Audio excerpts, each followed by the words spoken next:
Hi, welcome to the Please Bear With Us podcast, where we talk about family, friends, faith, and anything in between.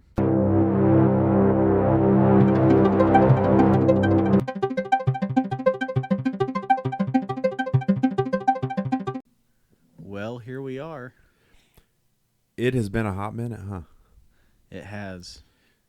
So Tyler, for those that don't know, this is a journey. This podcast, it's been fantastic, but life hit. Christmas, illness, Yeah.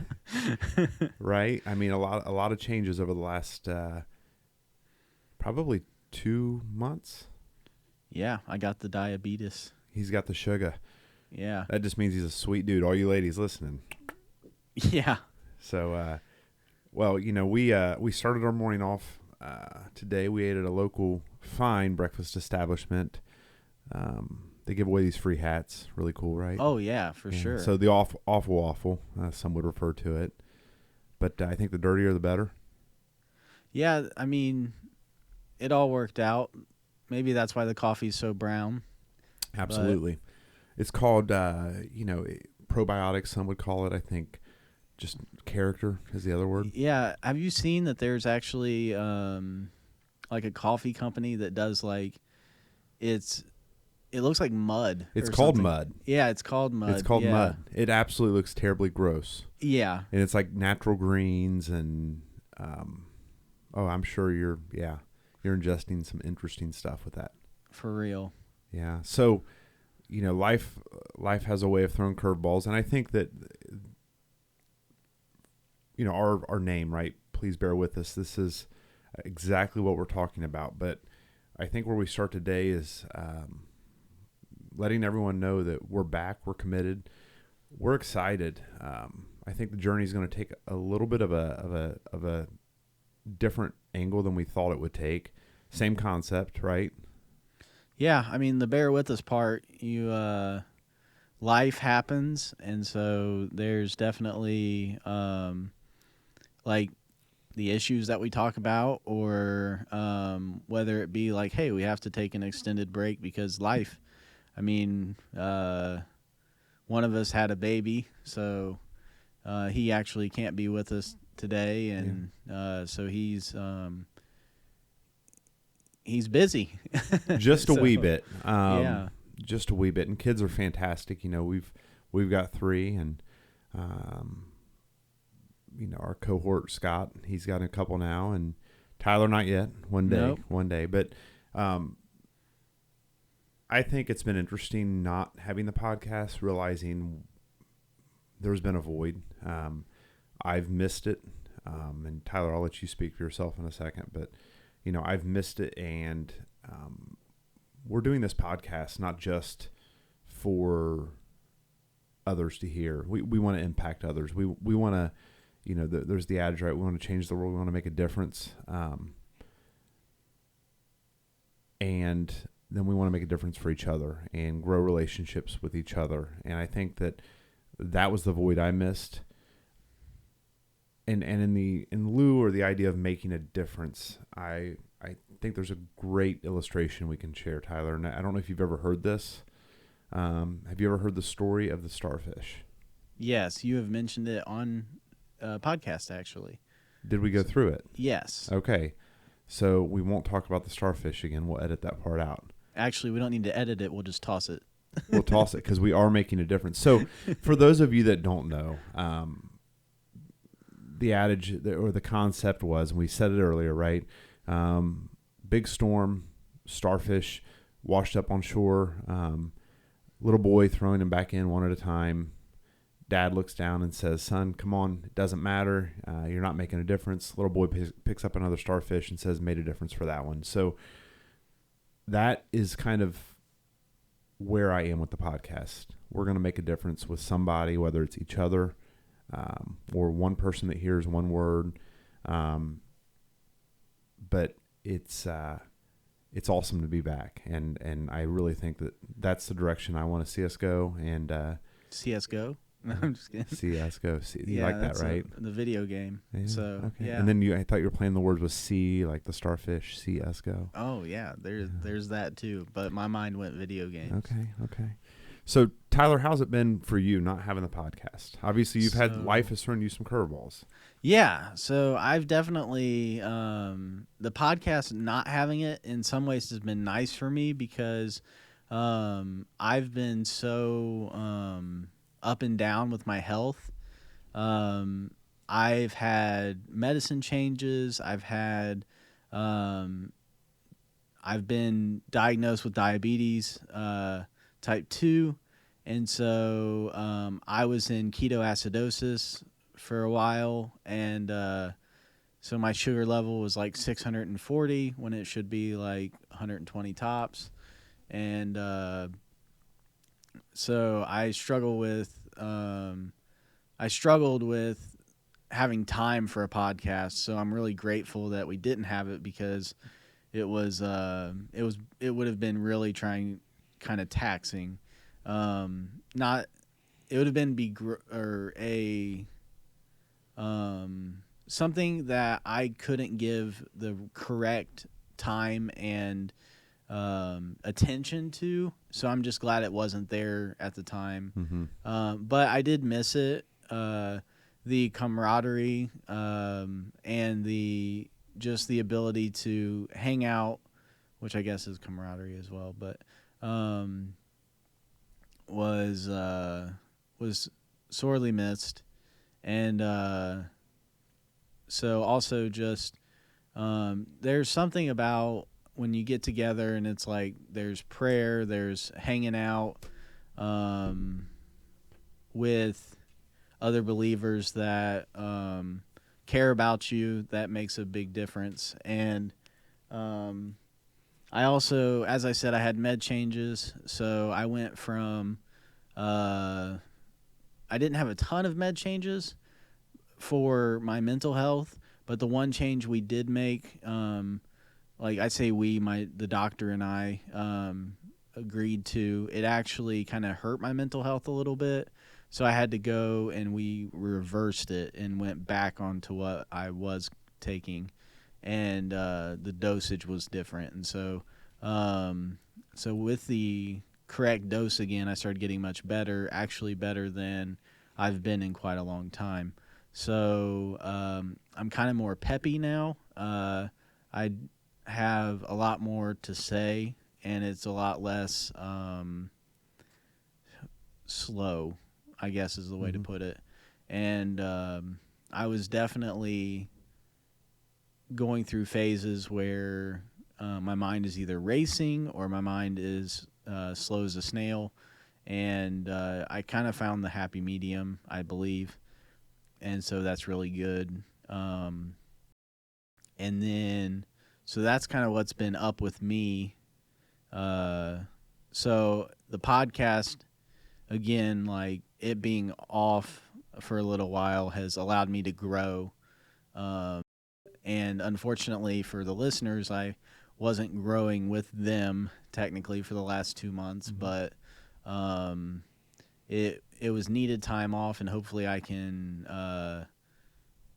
show by example, I guess, how I'm doing better than just saying, just instead of you seeing me like down and up and down and stuff like that. So There's a much more evident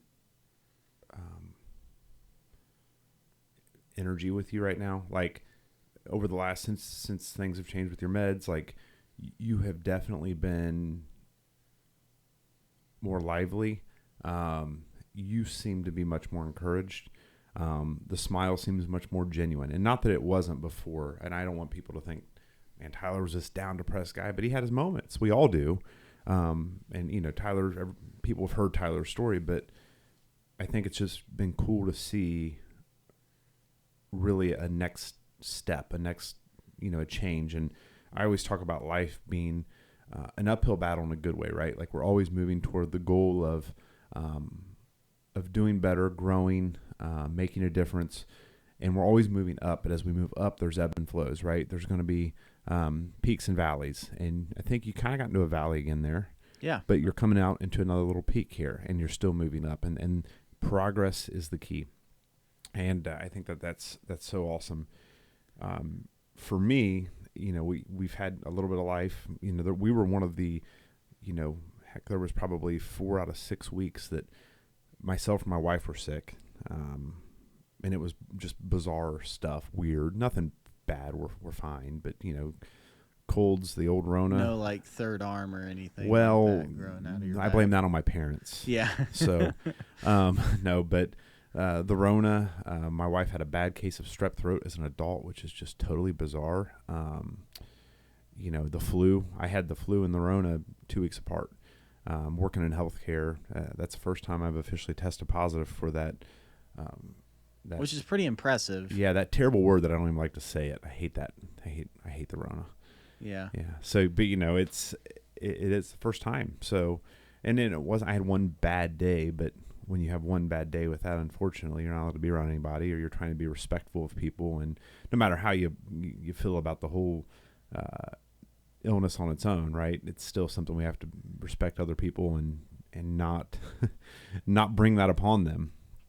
So, definitely life has happened. We had some changes with how we're involved at church. We're involved in a couple different groups, leading a couple groups. We're a pilot for another group, and we had to let something go by the wayside because I need to help coach my little boy in baseball, and there was a lot to go there. And actually, we've pulled Tyler into one of our groups, kind of on a mentoring type of journey. And I think he's excited about it. I hope I so. am. I feel like I joked around too much in the first class, though. So See, that's my style, though. So I loved it. Mary even commented that she loved it. And it was awesome. And I think I've said it over and over. I think Tyler's a world changer, and I'm going to keep telling him that because there's truth. And I'm excited for him to be with us as we facilitate and work through, hopefully impacting people. But it's just like this podcast. It's about each other. So we're pumped, Tyler. yeah, it's definitely different to hear that, I guess, Yeah. but it'll do. It will do, yeah. And I think you have to take it when other people see it. Sometimes, right, we look in the mirror and what we see we don't like, or we can't. It's not even that we can't always see what other people see. It's like when you work out a lot and other people are like, "Man, you're looking huge. You're looking great," and you're like, "Man, I'm looking small. I'm looking puny." You can't appreciate what you have. Other people often can. So. Yeah. I this week, and I don't know why this was on my heart, I drive and preach sometimes. You ever do that? I drive and pray. I don't really preach. It's really weird. Okay. I'm talking to friends that aren't there, right? I did that too. But Right. I thought you could relate to me on that, Tyler. Yeah. But it's funny because in my mind, it's kind of my way of pushing myself. And it sounds bizarre, but it's really my mind working. So are you preaching to yourself? I'm preaching as if I were preaching to others, in a sense of like something gets put on my heart, and then I'm like, what's the message under what are the messages within this? Like what are we hearing? What are we seeing? I think it's how God opens my eyes up to things, is by me audibly saying them. Okay. Does that make sense? It does. Like, it's just different because I think that some listeners could think like preaching and think like, oh, you got to be in front of people. Mm-hmm. And so it's, and like when I heard it, I was kind of laughing. Like, I'm just like, I don't know how he means that. So Yeah. it kind of, it helps to have that explained a little bit because, I mean, you could be like slamming your hand on the steering wheel, like praise the Lord. Right. Well, and I don't know if I've done that yet, but it comes down to, it's kind of like a dry run, right? I'm not a preacher. I'm not a pastor. But I think the concept of preaching to yourself I think it's an important concept because I think just as a pastor in the church, right, asks the Lord to speak through him, sometimes he'll speak through us and we just can't listen because it's in our minds. And this is getting deep, I know. But sometimes when you say it out loud, you hear it. You know what I mean? And that's where I think my mind being super ADHD, I learn by teaching. So that's, I think, that in action for me. Yeah. Unless you're like juggling chainsaws and kittens, then it's Not a good idea. yeah. Entertaining, and please record it, right? Yeah. That's the hey, hold my beer moment, right? Yeah. But I've got a Root Beer Zero, by the way, one of the Hold my root beer. Hold My Root Beer. It's one of the best pops you can get. But I was telling Tyler there's he's got the sugars. My new favorite is actually the Dr. Pepper Zero, so I recommend to all. We are not sponsored by Dr. Pepper or A&W. However, if either of you... We've actually done a Dr. Pepper, or I think it's either Coke Zero or Dr. Pepper, Diet Dr. Pepper ad. I mean, not ad. I mean, we were just recommending it on one of our podcasts before. Yeah, and I think it was Coke Zero for some reason. Yeah. That's right, It's because like we we're did. not sponsored by them at all. But By the way, that sponsor still has not come. Yeah. So, Coke, get on your game. But actually, I said I was kind of doing the preaching to myself thing. And Peter walking on the water. When you think of that, Tyler, like the focus of that is what? So I feel like when I was raised listening to it, is everybody focused on him falling, but I really learned to look at it as, for those who don't know, Peter walks on the water to meet Jesus, who's also walking on the water, and he got out of the boat and ran basically toward Jesus, then realized he was walking on water with close to Jesus and got scared. And it's like, I think as a normal human, I would react the same way. It's like, oh, I had faith that I didn't even know I had. And then all of a sudden you realize it and you're like, whoa. And so this is me reading into it, and I don't want to say that this is biblical necessarily. But when he says, "O ye of little faith," I don't know if he's being like loving in that. I guess everything Or facetious. Yeah, exactly. I take it the same way. Because I mean, there's nothing with how loving Jesus is. He does say get behind me, Satan, and stuff like that. But there's not a lot of stuff that he does that is joking necessarily, in the Bible. But Do you think it was more childlike? Oh, ye of little faith. Yeah. My little one, come on. Yeah, it just and he picks him up out of the water, if I remember the story correctly. He's there. He's there for Peter, and he picks him up, and in my opinion, it's he had to get back somehow. Either they got back on the boat or they walked to the boat together. Yeah. Because I think the story just ends there. I think it kind of alludes to the idea that Peter did get back up on the water, though. I think that's kind of the way I've interpreted that. It's interesting, right? I think we focus a lot on the idea of Peter walking on the water, right? Focusing on Christ to walk on the water. But I think there's some layers, and I think there's some good illustrations. So, first, right, Peter's eyes had to be on Christ. And I think that is focused on quite a bit, right? It's the whole idea of keep your eyes on the prize, or on the one who can truly guide you. Stay focused. And absolutely true. It's a great message, a great illustration. But I think there's a listening part of the story we don't catch on to. And I think that sometimes you're keep your eyes on him, but make sure you're willing to not only listen to what he says to do, but hear. Because listening and hearing are two different things, right? I'm not just, Like it's not just audibly- coming in, Yeah. but I'm applying it, right? So I need to be doing both. And Peter, I think, failed to, when his eyes went off of Jesus and when he chose not to listen, right, he fell. And then I think the third layer becomes the water became the problem then. Yeah. And what happened then? Peter focused on what?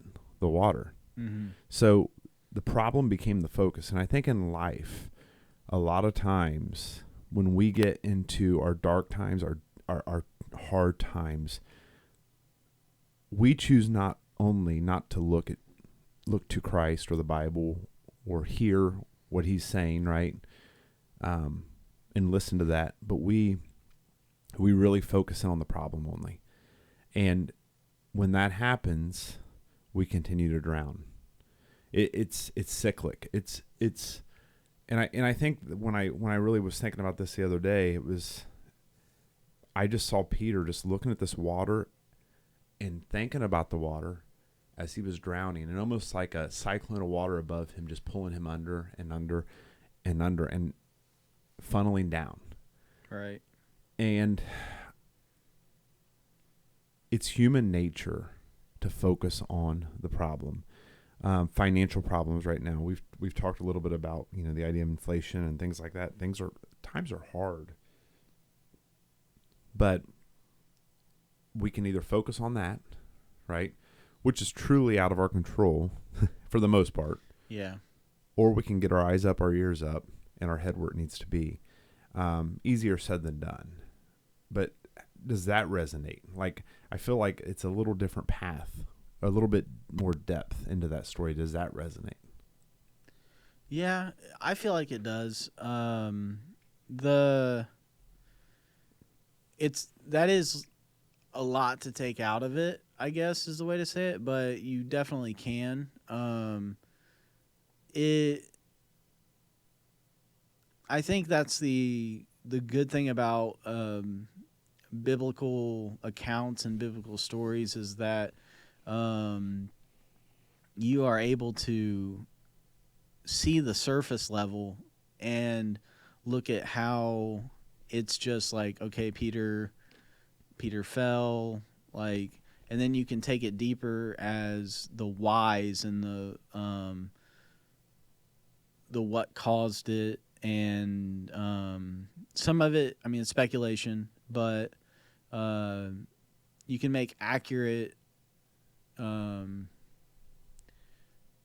accurate speculation based on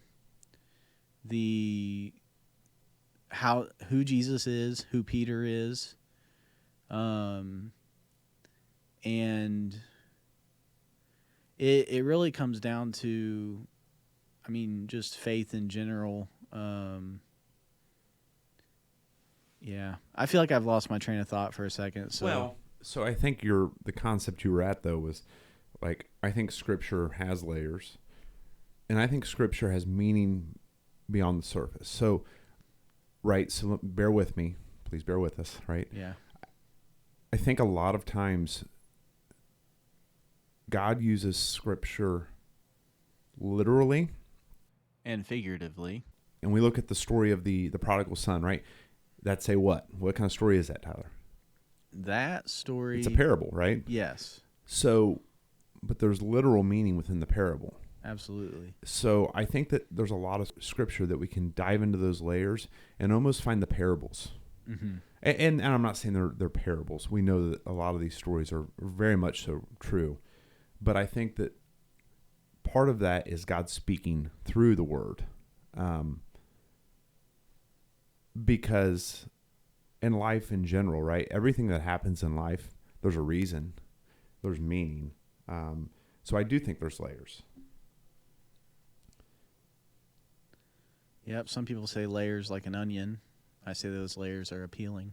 Appealing, and they stink though sometimes. Mm-hmm. But that's true, right? The deeper we dive, the uglier it can get sometimes, because I think that's where we start to find the stench in ourselves. Yeah. And I'll tell you what, that is talk about becoming defensive. Like, it hurts to find out you kind of stink. And Yep. We were sitting there in breakfast this morning, right? And I said, "Did you smell that?" And he thought I was passing gas in line, but there was somebody had an infected wound. But in life, when we peel back those layers, sometimes we're an infected wound to people or ourselves or our families. I don't have a good nose. That's part of my issue. Thank goodness, right? Yeah. But at the end of the day, you got to clear up the infection, right? Right. And it's fun to look at things, I think, more in the eyes of what else is there to this, because the one thing with Scripture is we've got words on a page that are divinely written, right? But there was a heart and a mind behind every word written. Mm-hmm. And there was a scenario, right? And there's so much to it that we'll never know. It almost gives you chills thinking about it. Yeah. So here's a topic that I have struggled with before, is the Bible being, like, right now the Bible is 66 books and it's considered complete. Mm-hmm. But God is still working in this day. And so it makes me wonder, like, is it complete? Because, like, I feel like there is, there's room to grow, I guess, but I don't want to take away from the holiness of, like, the Scriptures. We call it the Word. Yeah. But who is the Word? I mean, Jesus. The Word is living. And I think you're 100% right. Because if something's living, it's growing. I'm not going to use the word evolving. That would be... It would probably cause division. Correct, but you know what we mean. Like, because yeah. it is. We evolve through life, not as human beings, but as people. There's a different... we don't believe in... Right. Well, yeah. There is a questionable thing growing out the back. But... Yeah. So let's go back to the idea of Peter walking. Let's just really quick. Matthew 14:26. When the disciples saw him walking on the lake, they were terrified. There was a problem, right? I can only imagine what they felt seeing him walk on water. I mean, we don't even talk about that, right? Like, holy cow, this dude's walking on water. It's a ghost, they said. Cried out in fear. They didn't want to believe. And I think that oftentimes we don't want to believe God's power as well. But then Jesus immediately said to them, "Take courage. It is I. Do not be afraid." "Lord, if it's you," Peter replied. So this is another part we don't talk about. "Tell me to come to you on the water." Like, Peter kind of questions him there, kind of calls him out. And it's like, there was not trust from the get-go. Yeah, I feel like, though, that is something that the Lord, I don't know if it's encouragement, but he deals with it. Like, he understands that it's to be expected, maybe. Yeah, like, because, like, Gideon with the like the sheepskin or whatever, he's like, "Lord, if this really be you, then let it be, like, dry on one side and wet on the other." Right. And he did it. Like, God did it. And then the next day he's like, "Well, if it's really you, do it the opposite way this time." And so I feel like God, like, works with us. He doesn't have to, but he works with us on our belief. I think if he knows we're willing to work with him. Yeah. So Jesus then says, here's the listening part that we often overhear. Come. Simple words. But you've got the living, breathing, king of the world, basically. Come. Yeah. So that's a big command, right? Peter got down out of the boat. He walked on the water, came toward Jesus. But then he saw the wind. So it wasn't even just the water. It was the circumstances around him, not just those beneath him. But there's the first problem. He was afraid. He began to sink, crying out, "Lord, save me." I mean, think about how many times we took our eyes off Christ and we focused on the problem and we began to sink and we cried those words out, right? And just as it says here, immediately Jesus reached out and caught him. "You of little faith," he said, "why did you doubt?" Right. But I think sometimes we need that. We need that reminder of, I've got you. and I'm going to Yeah. pull you back up. And kind of like you said, I think he expects us sometimes to doubt. We're human beings living with Christ on the earth, trying to totally just embrace that idea, the concept that he was who he said he was. For us to look back on it, that's one thing. But to be with him, Right. I can't even imagine. That would be so difficult. Like, I've thought about that too. It's like sometimes it's easier for me to believe in some ways. Like, yeah, I can believe that a God who created the world has a son that, like, who lived on this earth and, like, where he died for our sins and everything. But, like, I wasn't there. Like, that's where all the rubber meets the road. Yeah. Like, and people saw him doing miracles and then they chose not to believe Yeah. or whatever. Like, that part is where my faith kind of stutters a little bit because I'm just like, would I believe if I saw him in person? Like, because I'm rooted in faith as it is, and would I be a Pharisee? Like, would I be questioning the laws that I had lived? Because that's all we had known. Right. I think when I would have believed, and this is just being transparent, is when I would have seen him beaten and battered and crucified. Mm-hmm.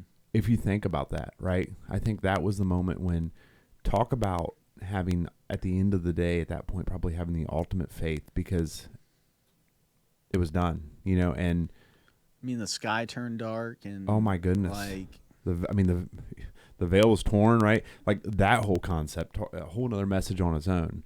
Because, right, the veil and the temple and just literally God said, let it be done. Gone. yeah.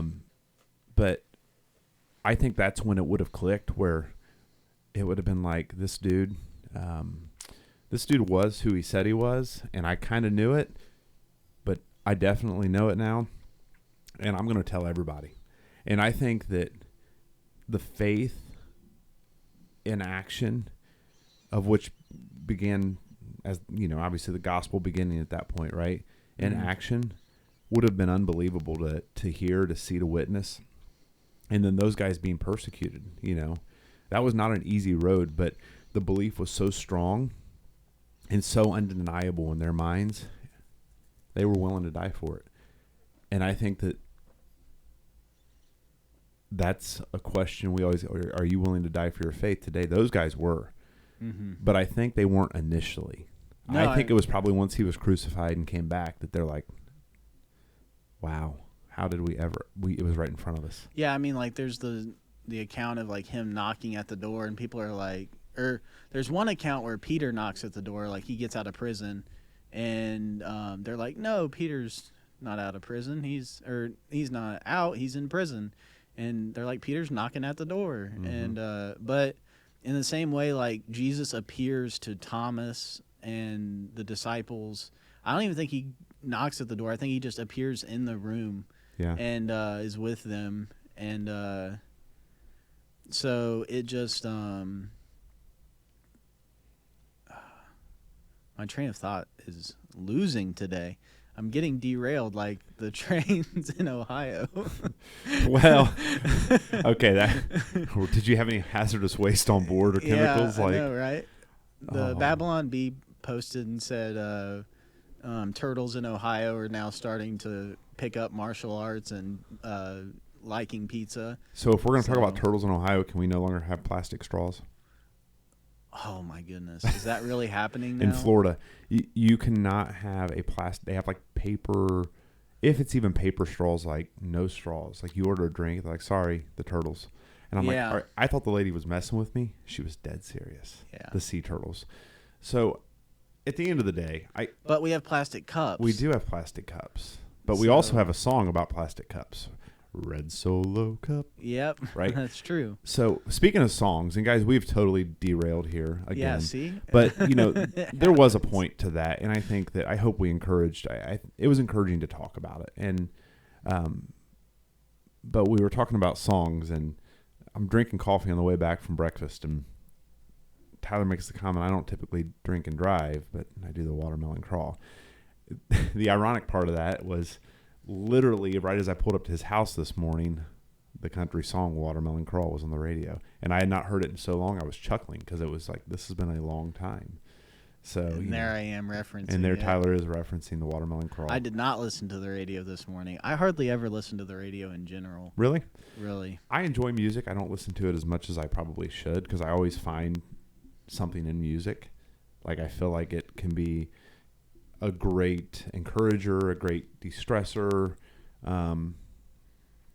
It can be, it can be a lot of good, but I'm really terrible at it as well. So I, in my high school years, went through a phase where I listened to all music and screamo, hip hop, rap, gangster rap, like all the stuff that you could possibly do. And I still kind of live with the ramifications of that because my mind, I wouldn't say it's necessarily photographic, but I definitely associate very easily. Like if a common one is like you say tomato and then someone goes I say tomato, my mind works like I can come up with like someone pulls out a phrase and I'm able to like either add to it or give you a song that it's kind of by or something or like close to it or something like that, which in some ways makes me who I am and is helpful. In other ways, like I'm like in church and the pastor says something and then all of a sudden I'm like hearing like lyrics to a gangster song in my head. And so I'm like, crap, I don't need that in my head right now. Like it's all in my head. I think about it over and over again. That was Garth Brooks and Neo, I think. No, that was Tim McGraw and Nelly. Oh, I was close. That was rough. I think about it over and over again. I think it's actually like a love song, but I don't know. Not to each other. That would be weird. Yeah, that would be weird. That would have been hysterical. Think about the kind of babies they would have had together. Yeah, that would be. Tyler, hold on. Just don't answer that question. I'm not. Okay. I'm not going to.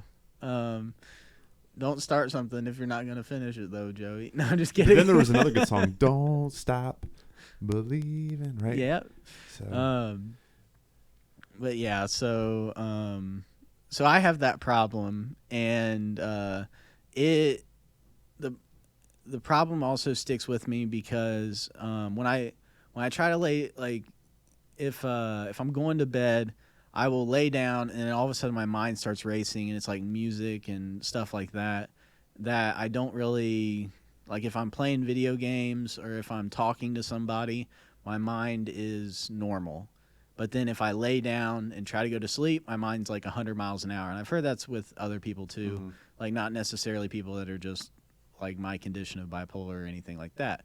But it just it makes it more difficult to go to bed, basically. So you said something, and I'm going to go down a rabbit hole, wormhole, whichever you want to call it. Yeah. Do you think? I personally kind of think we're all a little bipolar. And hear me out on this one, right? There's an official diagnosis, right? You've dealt with. Yeah, I was going to say I've got the official. So, but if you think about the idea of being bipolar, it's highs and lows, right? Mm-hmm. As humans, I think we often ride the highs, and we really kind of wrestle in the sorrows, right? We kind of we let both kind of dictate our life, and I'm going somewhere with this, right? Mm-hmm. And that's the human way. That's, I think, how we're wired, and unfortunately, it is what it is. And Tyler there's a lot of people that will never understand the way you felt, and I'm not. It's pretty crazy. Yeah, so. and your stories are unbelievable. Like, so I'm not even comparing that, but I'm using it as an illustration because when we rely on the highs, we also unfortunately are going to fall to the lows. Yeah. Versus, right, our joy should be in the Lord, and such a simple concept, but it is the hardest thing to do. That's what, like, I guess distinguishes like true bipolar from the ebb and flow of life is like when I experienced a high, it just kept getting higher, and it never went down during those moments. And if it did go down, it was like a huge drop. And so you would drop, so your brain basically would try to rebound. And so the highs would be like you think you're the funniest person alive, and then you keep getting funnier, keep getting funnier, keep getting funnier, and you're laughing at your own jokes, you're laughing at the walls that you think look funny. It became a manic state then at that Yes, point. yes. Wow. And so that's where the mania comes in and just rocks your world, because it just it's above and beyond normal. Yeah. And I mean, did you have something to say? No. I think that's I can't even imagine that feeling. We've talked about it before because, like you said, you're riding the high to the point where you become the wave. Yeah. It's not just the wave coming at you. So, yeah, and that's where it's a. And then when you're low, you're very. Like for me, I was very conscientious. I can't say the word. Wow, now I can't either. Conscientious. Yeah. I'm still saying it wrong. The hillbilly is coming out. I know, mine too. That's why I was like, oh no. I think it's shus at the end, but I can't say it. We could ask Google. Yeah. But we're not going to do that. No. You guys that'd be too easy. you guys can interpret, right? Yeah.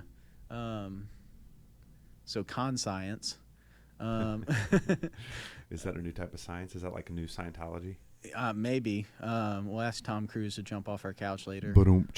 And so I was very in tune with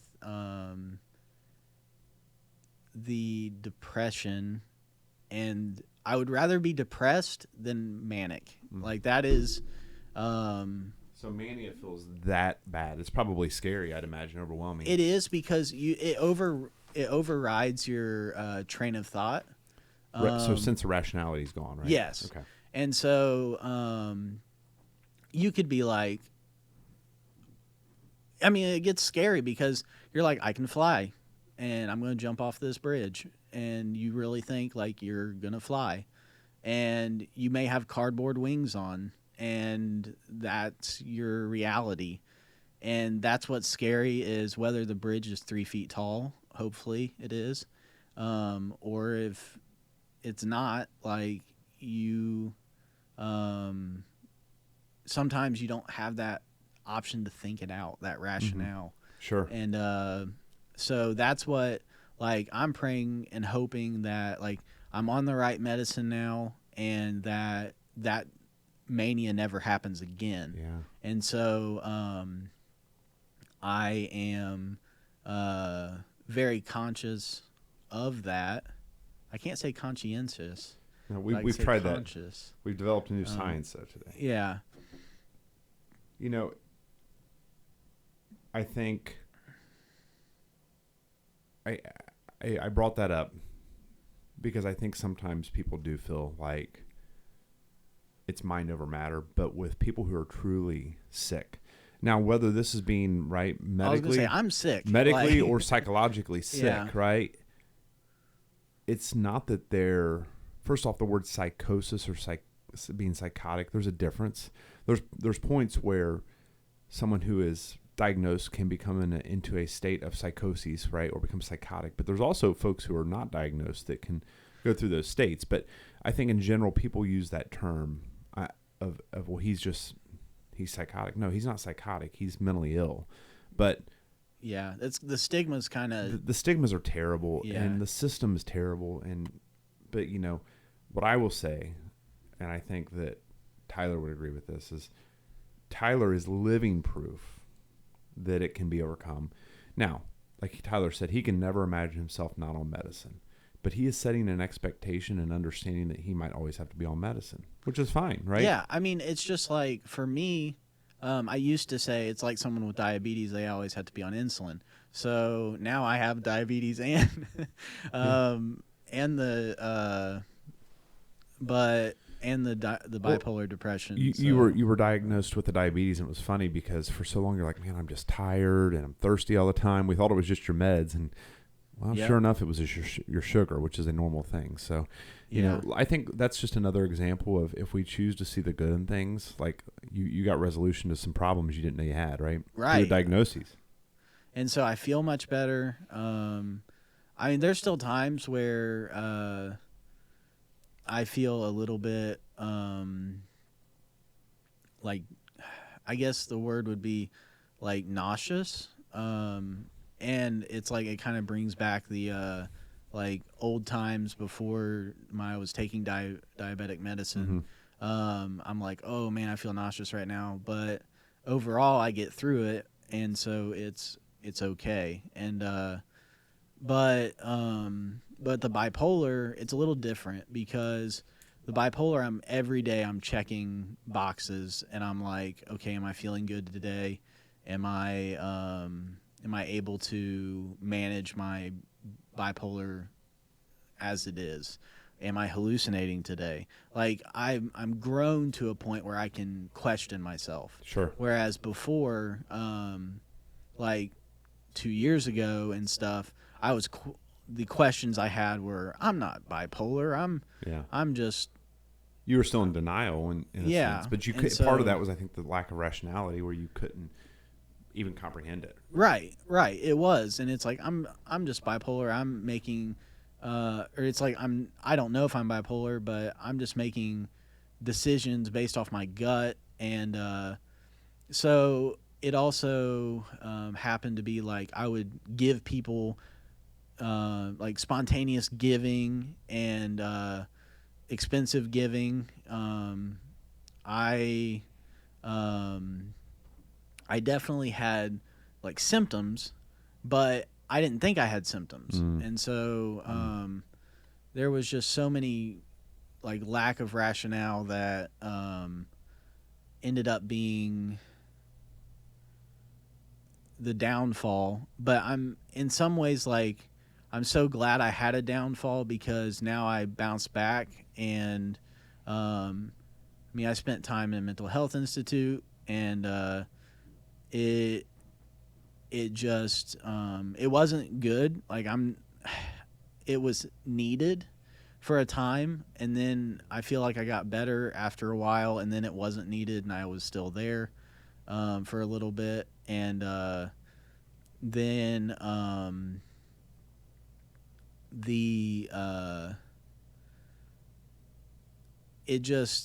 it's hard because the food's not good, and then there's not a whole lot to do. Well, and it goes back to the system, right? Like, if I think people look on TV to see what a behavioral health unit or a mental health ward, I guess, would be the old school slang term. They're just not good environments, and seeing them in real life, and obviously, Tyler, you've seen one. Yeah, lived in it. It's not conducive to really healing, but it's necessary. Yeah. And it's what we've got. Right. And there's a lot of discussion we could have with that, and you know that. So I'm going to lighten it up a little bit, Tyler. Yeah, thank you. Got some questions here for you. So for those of you who have paid attention, this first one you may like. Tyler, what's your favorite smell?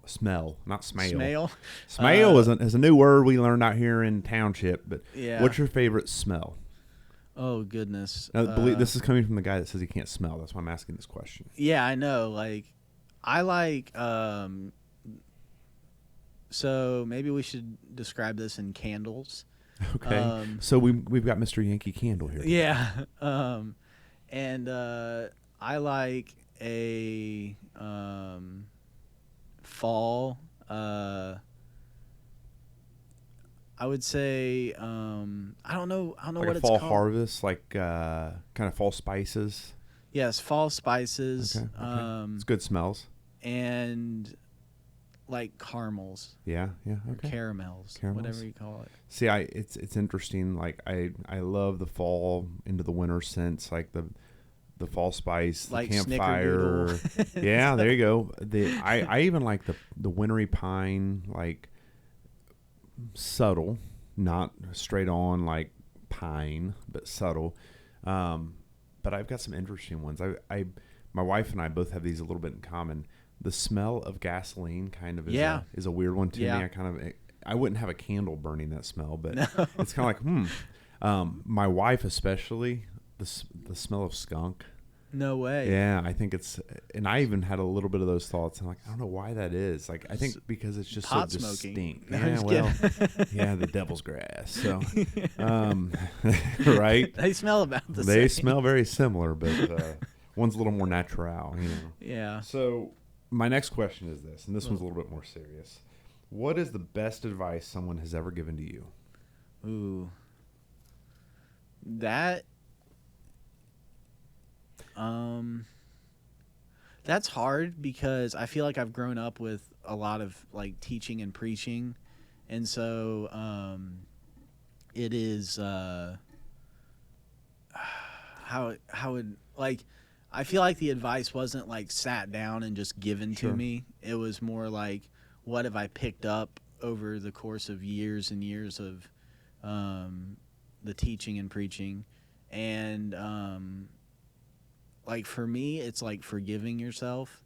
There you go. And so I think that's I- good advice. That's killer advice. That's the hardest thing to do, but it's killer advice. yeah, and I don't know, I mean that's basically it, because that's as like for me that's one of the hardest things to do, especially being I'll try not to go back to it, but just like having gone through mania and Well, yeah. like doing like stupid stuff. Sure.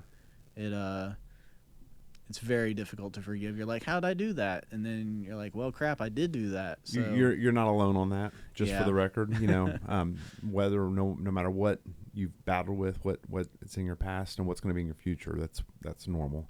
Mhm. It's funny. I saw that question and I was like, I live by a couple adages. There's been one I really preach to my team. I say preach. I'm not a preacher. Once again, I'm a nurse manager for the record, right? So one though is you can only control one person in this life, and that's you. So I think that that's very valuable advice, because I think that it's the concept of self-accountability and ownership, and then the concept of always looking at not what necessarily did I do wrong, but what could I do different, knowing that I'm the only person whom I can control, right? In a situation where things aren't going right.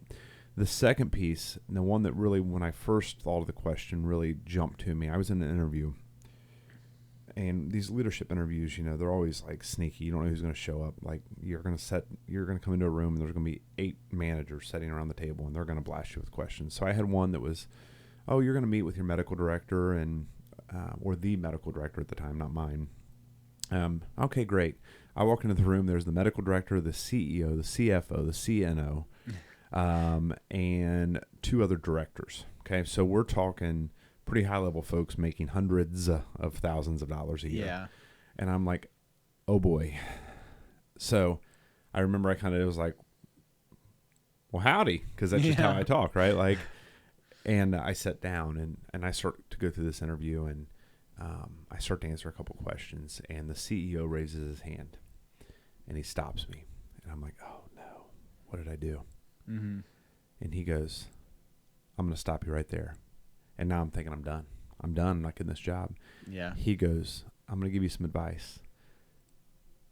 Give yourself some credit and stop discounting what you've done. And his point to that was, he said, you've been a leader in doing your job longer than I've been doing my job, longer than the medical director has been doing his job, longer than the CNO has been doing her job. He goes, you've got a story, tell it and be proud of it. And I think that advice has stuck with me. Give yourself some credit. And Tyler, that's something that I think you need to hear as well, is give yourself some credit. God gets all the glory. We know that, right? But we're doing the hardest thing we can do, and that's live life.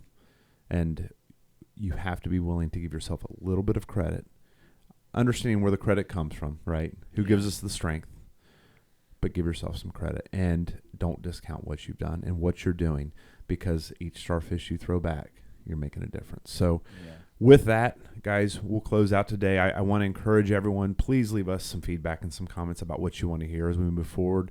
We want to share life with you. We want to share life with each other. We want to make a difference in some capacity. So please tell us. We'll talk about anything, well, almost anything within reason. Yeah. But along the journey, we just want to remind you, Please bear with us.